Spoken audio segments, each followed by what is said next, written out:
সিলেটে ভেজাল খাদ্য পেলেই ছুটে যাবে ভ্রাম্যমাণ ল্যাব, মিলবে তাৎক্ষণিক ফলাফল, নেওয়া হবে আইনগত ব্যবস্থাও। খাদ্যে ভেজাল প্রতিরোধে সিলেটে ভ্রাম্যমাণ নিরাপদ খাদ্য পরীক্ষাগার উদ্বোধন করা হয়েছে। নিরাপদ খাদ্য কর্তৃপক্ষের এই পরীক্ষাগারে খাদ্যপণ্যের বিশুদ্ধতা যাচাইয়ে ৩১ ধরনের পরীক্ষা করা সম্ভব হবে।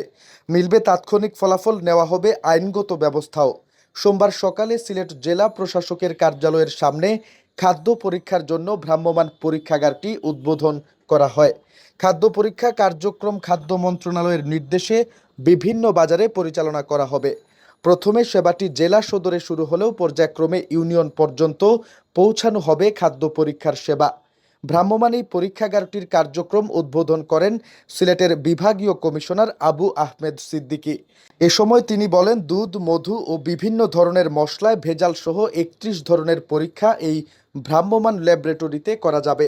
গাড়িগুলো বিভিন্ন মার্কেটের সামনে যাবে। সেখানে নমুনা সংগ্রহের পর ভেজাল থাকলে তাৎক্ষণিক ব্যবস্থা গ্রহণ করা হবে। মানুষের বেশি হলো ফুড, ফুডকে কিউর করা আমাদের সব এখানে যারা আছে আমাদের সবারই দায়িত্ব এবং কর্তব্য।